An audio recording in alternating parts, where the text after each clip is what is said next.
제44화 시해 제1장. 먼저 정욱이 자리에서 일어났다.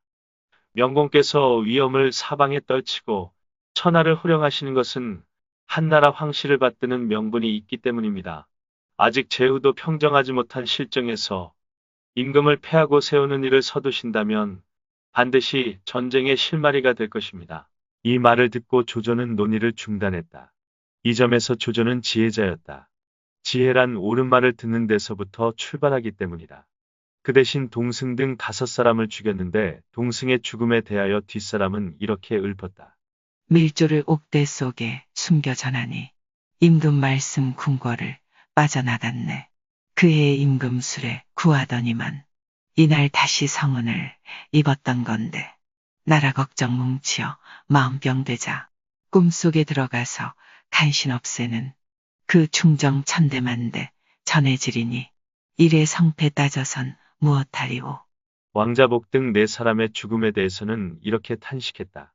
비단에 서명하여 충성을 맹세하고 의분의 임금님의 복수를 생각하다. 나라 위한 충정에 온 가족 잃었으니 일편단심이로써 천추에 전하리라. 조조는 동승 등 5사람뿐 아니라 그들의 전 가족을 늙은이부터 젖먹이까지 각 성문에 압송하여 목배라고 명했다. 이후 숙청바람은 도성을 피로 물들였다. 이때 죽은 사람이 모두 700여 명이나 되었다. 이 참혹한 모습을 보고 성한 사람들은 관리나 일반 백성들이나 눈물을 흘리지 않은 사람이 없었다. 조조는 그러고도 분이 풀리지 않아 끝내는 칼을 차고 직접 궁전에 들어갔다. 동승의 딸로 임금의 총애를 입고 있던 동기비가 회임한 지 5달째 되던 때였다. 그날 임금은 후궁에서 복황후와 함께 동승에게 부탁했던 일에 대해 은밀히 이야기를 나누고 있었다. 지금까지 왜 아무 소식이 없는지 모르겠어. 그러게요. 혹 일이 잘못된 게 아닐까요? 그때 갑자기 조조가 칼을 차고 궁전으로 들어오는 모습이 보였는데 얼굴에 노기가 역력했다. 임금이 섬뜩하여 낯빛을 잃자 조조가 말했다. 동승의 모반을 폐하께선 모르고 계셨습니까? 동승은 이미 죽지 않았어. 임금은 알아차렸다. 그러나 얼른 기지를 발휘하여 국구동승을 동승, 동승상, 동탁으로 알아들은 것처럼 되물었다. 이에 화가 치민 조조가 목소리를 높였다. 동탁이 아니라 동승을 묻는 겁니다. 동승의 일이라면 짐은 아무것도 모르오. 임금은 두려움에 사시나무 떨듯 몸을 떨었다. 조조는 틈을 주지 않고 바로 급소를 찔렀다. 손가락을 깨물어 피로 쓰신 조선은 벌써 잊으셨나이까? 임금은 아무 대꾸도 하지 못했다. 조조는 무사들에게 호통쳐 동기비를 잡아오게 했다. 규수 시절부터 미인으로 이름났던 그녀가 파랗게 질린 모습으로 끌려온 것을 본 임금이 간청했다. 동기비는 회임한 지 5달 된 몸이오. 그러니 승상께서 가엾게 여겨주기 바라오. 폐하 천패가 없었다면 이 몸은 벌써 죽었을 것이옵니다. 헌데 어찌 저 계집을 살려두어 후환을 만들라고 하시나이까? 그러자 복황후가 끼어들었다. 냉궁에 가두었다 출산한 다음에 죽여도 늦지는 않을 것이요. 그러나 조조의 대답은 싸늘했다. 역적의 씨앗을 남겨 훗날 제 어미의 원수를 갚도록 하라는 말씀이시옵니까? 이 말을 듣고 있던 동기비가 울며 간청했다. 죽더라도 온전한 몸으로 죽게 해주세요. 또 몸이 드러나지 않게 명을 내려주세요. 좋소. 그건 들어주겠소. 조조는 흰 비단을 앞에 가져오라는 영을 내렸다. 그러자 임금이 동기비를 보고 울며 말했다. 그대는 구천에 가더라도 짐을 원망하지는 말구려. 말을 마치자 눈물을 비오듯 쏟았다. 복황후도 목 놓아 통곡했다. 그렇게 계집아이처럼 질질 짜기만 하실 겁니까? 조조는 임금과 복황후를 쏘아붙이더니 뒤를 돌아보며 호통쳤다. 동기비를 끌고 나가라. 무사들은 동기비를 국문 밖으로 끌고 나가 목졸라 죽였는데 이 일에 대해 뒷사람은 다음과 같이 읊었다. 봉궁전의 성은도 이브나 마나구나. 슬프다 같은 시각 용종을 잃건만은 떳떳한 임금인데 구해주질 못하니 가린 얼굴 헛되이 눈물만 샘솟노나. 조조는 국문 책임자인 감군관을 불러 엄명을 내렸다. 이제부터 외척이든 종친이든 내 허락 없이 국문을 들어오는 자는 목을 베라. 들어오는 자를 엄히 지키지 않는 놈도 같은 죄로 다스리겠다. 그리고 신복 3,000명을 어림군에 배속시켜 조홍으로 하여금 그들을 거느리고 궁궐 전체를 통제, 감시토록 하여 임금을 외부 세력으로부터 철저히 고립시켰다. 조조가 책사 정옥을 불러 말했다. 이제 동승의 무리는 제거하였지만 아직 그 패거리인 마등과 유비가 남아있으니 그들 또한 제거하지 않으면 안 될게요. 정옥이 말했다. 마등은 서량에 군사를 두고 있으니 가벼이 공격할 수 없습니다. 그러니 그를 보내 위로하여 의심이 생기지 않도록 한 뒤에 서울로 꿰어들여 죽이십시오. 그리고 유비는 지금 서주에서 군사를 나누어 포진하여 앞뒤에서 서로 도와주는 형태를 이루고 있으니 역시 가벼이 공격해선 안 됩니다.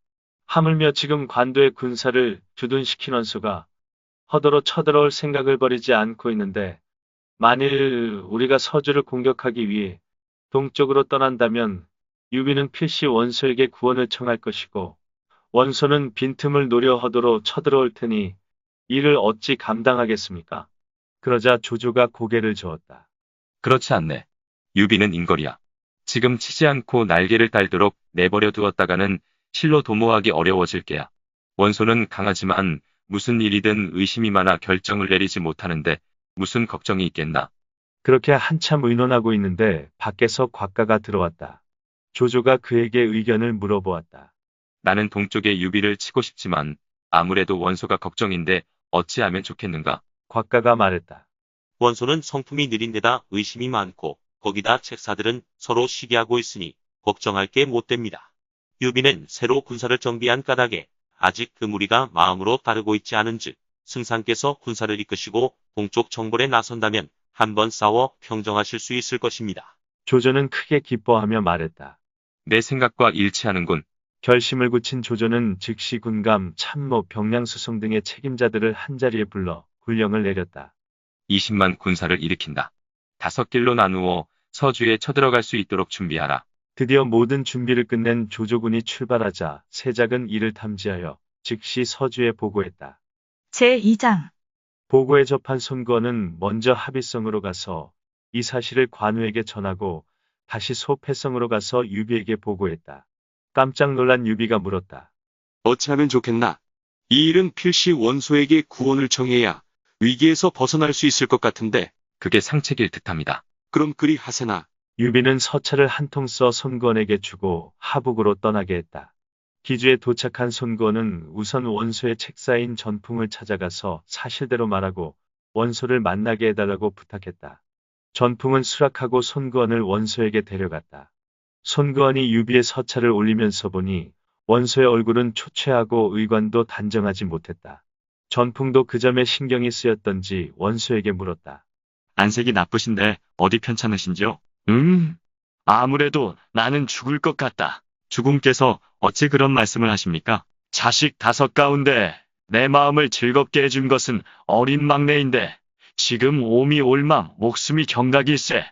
그러니 내 지금 무슨 마음에 여유가 있어 다른 일을 논하겠는가? 원소는 만사가 다 귀찮다는 태도였다. 옴은 단순한 피부병인데 병 때문에 식음을 전폐하고 기운이 없다는 것이었다. 한심한 생각이 들면서도 전풍은 사안을 아뢰었다. 지금 허도는 조조가 유비를 치러 동쪽으로 갔기 때문에 텅 비어 있습니다. 만일 정의의 군사를 몰아 빈틈을 노리고 쳐들어간다면 위로는 임금을 보호하고 아래로는 만민을 구할 수 있을 것입니다. 이런 기회는 쉬 얻을 수 있는 것이 아니오니 주공께서 결단을 내려주십시오. 나도 그게 좋다는 건 알겠으나 머리가 띵하여 지금 싸움에 나갈 기분이 아니다. 무엇 때문에 머리가 띵하십니까? 5 아들 가운데 막내가 가장 기특해. 만일 그 애가 잘못되기라도 하는 날엔 나도 살고 싶은 마음이 없다니까. 원소는 끝내 군사를 일으키지 않기로 결정하고 손권에게 일렀다. 그대는 현덕에게 돌아가서 내가 군사를 일으키지 못하는 까닭을 설명하고 만약 일이 뜻대로 되지 않거든 나를 찾아오라고 이르라. 내가 도울 수 있는 방법이 있을 것이다. 전풍은 그곳을 물러나온 뒤 들고 있던 지팡이로 땅을 내리치며 말했다. 이토록 얻기 어려운 기회를 만났건만 젖먹이의 피부병 때문에 실기하다니 대사는 물 건너갔구나. 애석한 일이라. 그러면서 긴 한숨을 내쉬었다. 정사에서 책략은 좋아해도 결단력이 없다는 인물평을 받은 원소는 우유부단함 때문에 절호의 기회를 놓치고 만 것이었다. 이에 손권은 대책을 강구하기 위해 밤을 도와 소패성으로 돌아왔다. 그리고 기주에서 있었던 일을 빠짐없이 고하자 유비는 크게 놀랐다. 이 글이 되었다면 어찌해야 좋겠소? 소패성은 이제 풍전등화였다. 손건과 유비가 난감해하자 옆에 있던 장비가 말했다. 형님 걱정 마시오. 조조군은 멀리 왔기 때문에 지쳐 있을 터이니 도착하자마자 먼저 군영을 기습하면 격파할 수 있어. 유비가 말했다. 평소 너를 그저 용감한 사내라고만 여겨왔는데 지난번 꽤 괜찮은 계책을 써서 유대를 사로잡더니 지금 내놓은 그 계책 또한 병법에 있는 것이다. 좋다, 그대로 해보자꾸나. 유비는 장비의 계책에 따라 군사를 나누어 군영을 기습하기로 했다. 제3장. 한편 조조는 군사를 이끌고 소패성으로 향하고 있었다. 한참 행군 중인데 갑자기 광풍이 몰아치더니 대장 깃발인 아기가 우지직 부러졌다.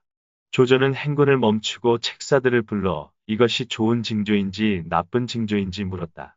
그러자 순욱이 조조에게 되물었다. 바람이 어느 쪽에서 불어왔습니까? 동남쪽이네. 부러진 깃발은 무슨 색깔입니까? 빨강과 파랑 두 가지였네. 아, 그렇다면 별거 아닙니다. 그건 저기 야함을 타고 준동할 징조입니다. 오늘 밤 유비가 군영을 기습해올 것입니다. 조조는 머리를 끄덕였다. 그때 모개가 들어와서 물었다. 방금 동남풍에 불꽃 푸른 깃발이 부러졌는데 주공께선 이를 무슨 조짐이라고 생각하시는지요? 조조는 방금 순욱이 설명해 주어 그 의미를 알고 있었지만 건의하는 사람의 기분을 살려주기 위해 되물었다.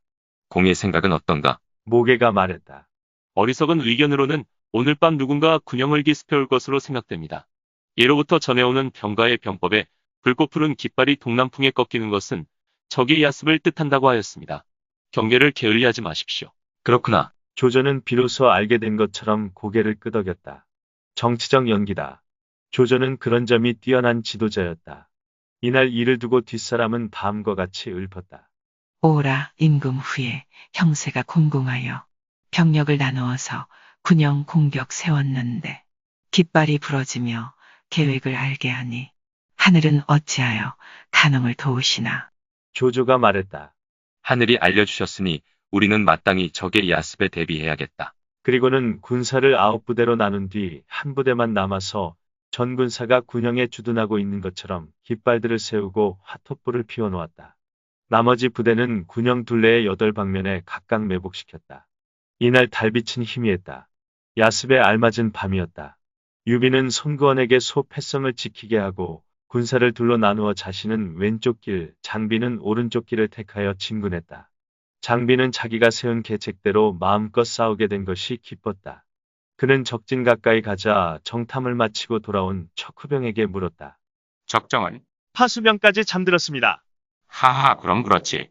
골아 떨어졌을 게야.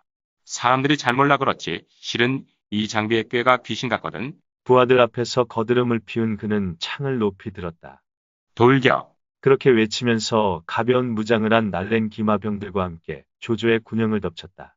그러나 군영 안에 돌입하니 말과 사람의 모습은 눈에 띄지 않고 바람에 펄럭이는 깃발과 화텄불만이 마당을 비추고 있었다. 그 순간 사방에서 횃불들이 치솟고 함성이 끌어올랐다. 장비를 사로잡아라. 유비를 놓치지 마라! 계략에 빠진 것을 안 장비는 급히 군영 밖으로 빠져나왔다. 그러나 동쪽에서는 장효, 서쪽에서는 허저, 남쪽에서는 우금, 북쪽에서는 이전, 동남쪽에서는 서황, 서남쪽에서는 악진, 동북쪽에서는 하우돈, 서북쪽에서는 하우연 등 8방면의 군마들이 일제히 달려들었다. 장비는 그들과 좌충우돌 닥치는 대로 베면서 앞으로 나아가려 애썼다. 그러나 거느린 군사들이 원래 조조의 군사들인지라 전세가 기울자 모두 무기를 버리고 저쪽으로 투항해버렸다. 정신없이 싸우던 장비는 서황을 만나 다시 한판 싸움을 벌이고 있는데 뒤쪽에서 악진이 추격해왔다. 장비는 가까스로 혈로를 뚫고 포위망을 빠져나갔다. 그를 따르는 병사는 수십 기에 지나지 않았다. 소패성으로 돌아가려 했으나 이미 길이 끊겨 있었고 서주나 합의성으로 가려 해도 조조군이 길을 막고 있을 것이 뻔했다. 아무리 생각해도 빠져나갈 길이 없자 그는 망탕산 쪽으로 달아났다. 제4장. 한편 유비도 군사를 이끌고 조조의 군영을 기습하려고 영문 가까이 다가가는데 갑자기 함성이 크게 일었다. 그와 함께 뒤쪽에서 한 무리의 군사가 달려들더니 인마의 절반을 꺾었다. 거기에 다시 하우돈이 도착했다. 포위망을 뚫고 달아나는 유비를 하우연히 추격해왔다. 유비가 돌아보니 자기를 따르고 있는 군사는 겨우 30여기였다. 소패성으로 돌아가려고 급히 말을 몰았으나 멀리 배는 소패성에서는 이미 불길이 치솟고 있었다. 이에 소패성을 포기하고 서주나 합의성으로 가려고 했다. 그러나 온 사냐를 뒤덮은 조조군이 갈 길을 모두 막고 있었다. 장비 따위의 계책을 쓰다니 나도 참. 후회막급이었다. 그러나 문제는 장비에게 있었던 것이 아니라 장비의 계책을 채택한 자신에게 있었다는 것을 깨닫고는 새삼 부끄러워졌다. 아무리 생각해도 돌아갈 곳이 없었다. 그제서야 만약 일이 뜻대로 되지 않으면 나를 찾아오라고 했다던 원소의 말이 생각났다. 그래, 원소에게 몸을 잠시 의탁했다가 차차 방법을 찾아보는 게 좋겠다. 그렇게 마음먹고 청주 쪽으로 말을 몰았으나 미리 길목을 막고 있던 이전의 군사와 정통으로 맞닥뜨렸다. 유비가 홀로 큰 길을 벗어나 황무지 같은 지대로 빠져 북쪽으로 달아나자 이전은 유비를 따르던 장수와 김하병 30여기만 사로잡아 돌아갔다. 유비는 필마단기로 하루에 300리씩 달려 마침내 청주성에 도착했다. 성문을 열라. 유비가 외치자 성문을 지키던 군사가 물었다. 당신은 누구요? 유비라 한다. 자사께 말씀드리거라. 유비는 자신의 이름을 밝혔다. 이때 청주자사는 원소의 맏아들 원담이었다. 평소부터 유비를 존경해오던 원담은 문지기 병사로부터 유비가 혼자 말을 타고 왔다는 보고를 받자 즉시 성문을 열고 나가 그를 관가 건물로 맞아들였다. 유왕수께서 어인일이십니까? 원담의 물음에 유비는 조조와의 싸움에 져 잠시 몸을 의탁하러 오는 길이라고 밝혔다. 이에 원담은 유비를 일단 객관으로 안내해 쉬게 했다. 그리고 아버지 원소에게 서차를 띄우는 한편 다음날 시중들 사람들과 말을 보내 유비를 목적지까지 호송하도록 배려해 주었다. 유비가 평원군의 경계에 이르렀을 때다. 업성에서 30리 떨어진 곳까지 몸소 무리를 이끌고 나온 원소가 유비를 반가이 맞았다. 유비가 절하며 감사의 뜻을 표하자 원소도 황망히 답례했다. 지난번에는 어린 자식이 병이 난 탓에 구원해주지 못하여 마음이 늘 언짢았소이다. 이제 다행히 만나 평생의 바람이 이루어지니 기쁘기 짝이 없구려. 유비도 한껏 몸을 낮추었다. 외롭고 공공한 유비는 오래전부터 문화에 투신하고 싶었으나 기회와 인연이 닿지 않았습니다. 이제 조조의 공격을 받아 처자식마저 적의 수중에 들어갔습니다. 하지만 장군께선 천하의 선비들을 다 용납하실 분이라 생각한 까닭에 부끄러움을 무릅쓰고 이렇게 찾아왔으니 거두어 주시기 바랍니다. 맹세코 그 은혜는 보답하겠습니다. 원소는 크게 기뻐하며 유비를 후하게 대접한 뒤에 함께 기주에 머물 수 있도록 처소를 마련해 주었다. 한편 그날 밤 소패성을 손에 넣은 조조는 군사를 즉시 서주로 돌렸다. 미축과 간홍은 서주의 입구에 위치한 팽성을 지킬 수 없다는 판단하에 성을 버리고 달아났다. 그러나 조조와의 관계가 원만했던 진등 부자는 그곳에 남아있다가 조조에게 성문을 열어주었다. 진등 부자의 도움으로 이렇다 할 싸움 없이 팽성에 입성한 조조는 백성을 안정시키는 조치부터 취했다. 이제 유비가 다스리던 서주는 관우가 지키는 합의성 하나만 남게 되었다. 조조는 책사들을 불러 합의성을 빼앗을 대책을 의논하기 전에 먼저 진등에게 합의성의 정황을 물어보았다. 진등이 저간의 사정을 설명했다. 합의성은 승상께서도 잘 아시는 관우가 지키고 있습니다. 유현덕도 이런 경우를 예상했던지 가족을 관운장에게 맡겨 승상군이 군사를 일으키기 훨씬 전부터 합의성으로 옮겨두었습니다. 이는 여포가 한동안 승상을 괴롭힌 합의성이 난공불락의 성인가닥에 그리한 것이라 생각됩니다. 그러자 순욱이 말했다. 관우가 유현덕의 가족을 보호하고 있다면 죽기를 각오하고 성을 지킬 것입니다. 더구나 지금은 유비가 가 있는 원소 쪽에서 원군을 보낼 수도 있을 것입니다. 그러니 가급적 빨리 합의성을 도모하는 것이 좋겠습니다. 조조가 말했다. 나는 관운장의 무예와 인품을 아끼어 평소부터 그를 내 사람으로 만들고 싶었다. 그러니 사람을 보내 항복하도록 설득해보는 것이 좋겠다. 그 말에 곽가가 나서 말렸다. 관우는 의리가 깊은 사람이라 결코 항복하려 들지 않을 것입니다. 설득하러 사람을 보냈다가는 도리어 해를 당하기 쉬울 것입니다. 그때 군막 사이로 한 사람이 나서며 말했다. 제가 관공과는 안면이 있는 사이이니 가서 설득해보겠습니다. 모두들 보니 그는 장효였다. 여포의 수하장수였을 때부터 관우와 마음의 정을 주고받은 사이였다. 그러나 정욱이 고개를 흔들었다. 문헌이 빌어가는 사이라 하나 제가 보기에 관우는 말로 설득할 수 있는 사람이 아닙니다. 제게 한 가지 계책이 있습니다. 그가 나가지도 물러나지도 못하게 만든 다음 문헌을 보내 설득한다면 반드시 승상께 귀의할 것입니다. 오, 그 묘수가 대체 무엇인가? 조조가 눈빛을 빛내며 물었다. 읽어주는 고품격 삼국지는 다음 화도 계속됩니다. 이번 이야기를 재미있게 읽으셨다면 좋아요와 구독을 눌러주세요. 그리고 작품을 해설하는 프롤로그도 꼭 읽어주세요.